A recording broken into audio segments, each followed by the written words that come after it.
Imagine a daring mission involving a dozen eggs, a mile-high flight, and an 80-foot drop from the sky without cracking a single shell. No, this isn't a physics class problem or a scene from an action movie. It's a real challenge Walmart took head-on with its groundbreaking drone delivery rollout. Partnering with companies like DroneUp, Walmart's fleet of precision drones soars through the skies over optimized routes, ensuring minimal disruption to the public.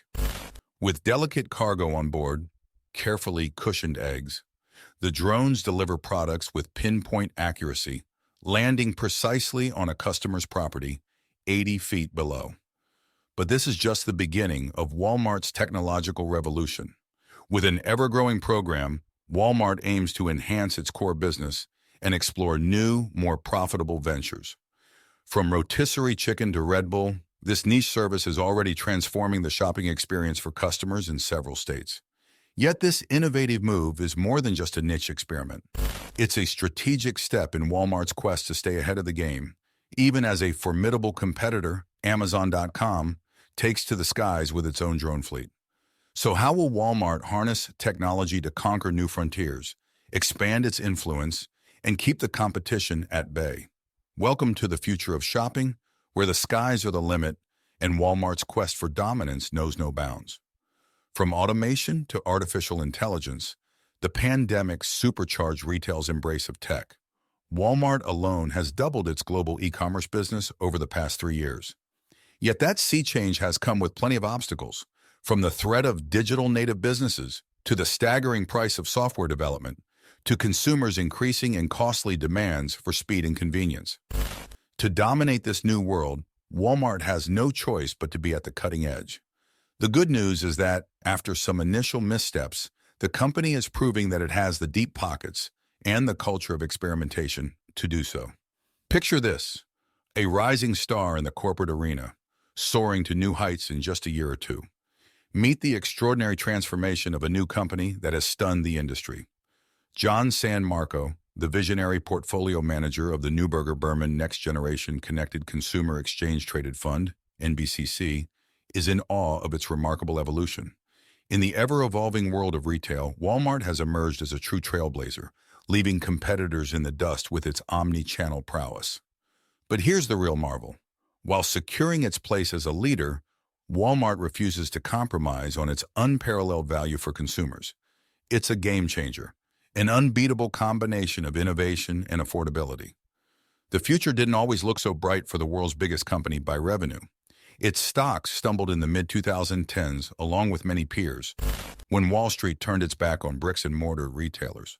Walmart shares lost more than a quarter of their value over the course of 2015, a period when Amazon more than doubled. Walmart's early efforts to establish its e-commerce bona fides were a mixed bag. It bought hot digital brands like Bonobos and ModCloth at a premium, only to sell them soon after for millions less. Its more than $3 billion acquisition of online retailer Jet.com in 2016 was unwound after 4 years and generally viewed as a costly fumbled bag. However, it did bring in the expertise of Jet.com co-founder Mark Lore at a critical time in Walmart's e-commerce development.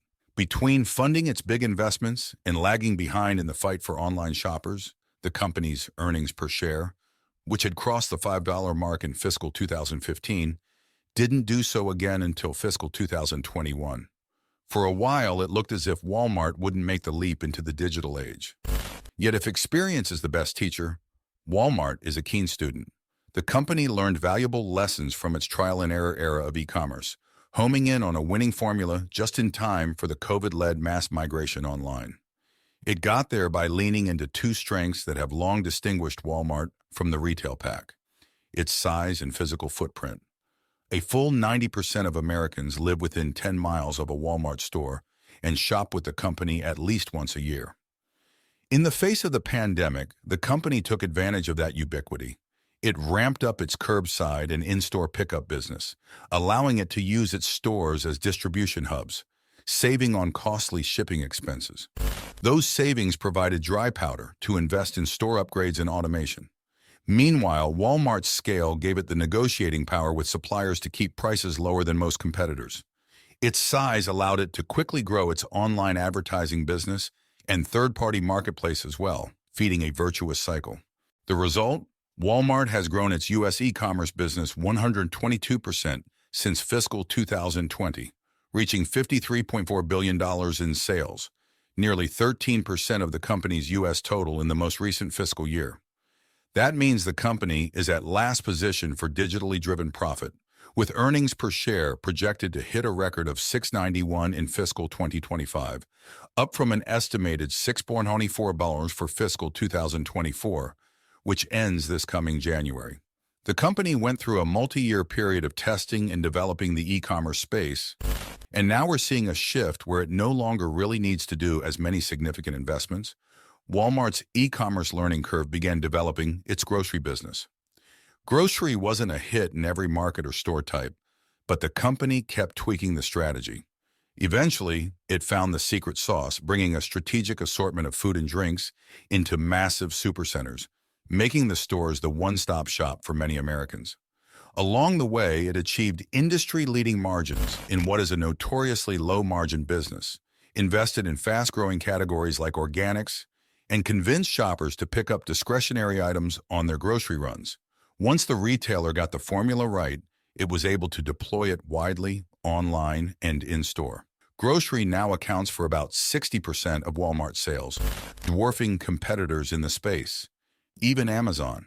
It has been so effective that its grocery sales have even overtaken Target, TGT, in its rival's home turf of the Twin Cities. This is what Walmart does best. It plays with a concept, and there's some margin decay, but when it does get it right, just look where it is now. That would have never been the case if Walmart hadn't spent a few years to get it right, and we see corollaries between then and now. We think we're about to see benefits like massive improvements in margins. Analysts agree that the company's profitability is turning a corner. On a year-over-year basis, Walmart's EPS fell 2.6% in its most recent fiscal year, though revenue climbed 6.7%. But that gap is expected to narrow this year, with EPS falling 0.8% from the year-ago period on a 4.2% revenue rise.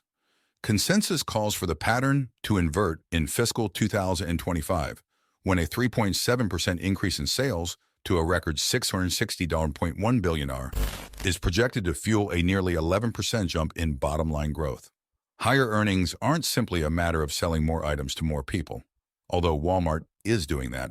The company has also made strides in attracting both younger and higher-income consumers in recent years by offering low prices at a time of historic inflation and the convenience of its Walmart Plus subscription service. The company hasn't disclosed many hard numbers about the program, which costs users about $100 a year, but analysts have estimated that it counts some 20 million members.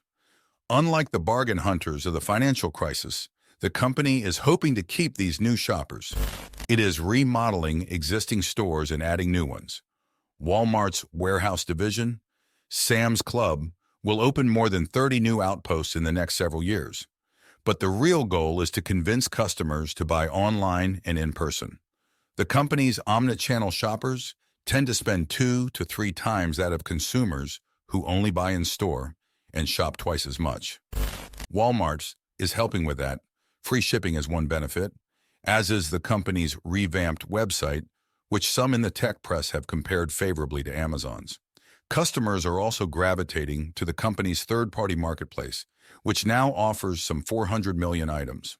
Furthermore, private label has also been important in driving growth at Sam's Club, Walmart's warehouse division. That marketplace also supports a high-margin online advertising business that increased its revenue nearly 30% in fiscal 2023 to $2.7 billion, and its growth hasn't cooled, soaring more than 30% in the most recent quarter. Beyond driving ad dollars and critical sales, the company's online business has created a trove of valuable customer data that help Walmart tailor offerings, particularly to guide shoppers toward more profitable discretionary categories. Competition looms. Amazon threatens the Walmart's recent market capitalization. Inflation continues to impact core shoppers, and culture wars have been intensifying, causing conservative and liberal consumers to flee brands. However, Walmart charges ahead, undeterred, and destined to leave an indelible mark on the retail landscape that said, as Walmart's most recent earnings report shows, it's benefiting from consumers' relentless hunt for value in a way that competitors up and down the food chain, from Target to the dollar stores, aren't. And if those customers who lean on Walmart for low-price essentials stay loyal when their discretionary budget eases, that momentum, combined with a best-in-class omni-channel infrastructure, could make Walmart the high watermark for both value and convenience. Then there are the robots. Behind the scenes, automation, at a scale impossible for all but a handful of other retailers, is streamlining Walmart's supply chain. Walmart changed their game plan during the pandemic, using its physical locations as shopping and distribution hubs.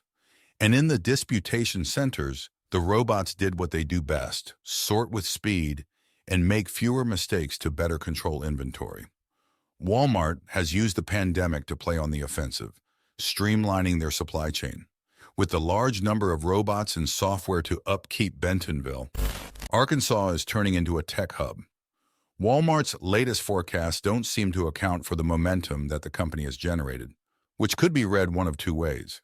That means either guidance is very conservative and there should be some nice upside, or retail is in for a rude awakening more broadly, in which case a big, defensive, recession-resistant name like Walmart should be great to own. Whether you prefer the sunnier interpretation or the stormy one, Walmart stock looks like a winner. Thank you for watching this video on DS Investment. We hope you found it insightful and informative. Don't forget to click on the bell icon to receive notifications for our latest uploads.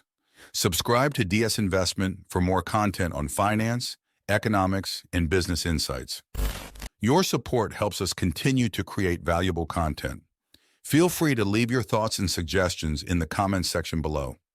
Stay tuned for more updates from DS Investment, where we delve into the world of finance and uncover compelling stories behind the numbers.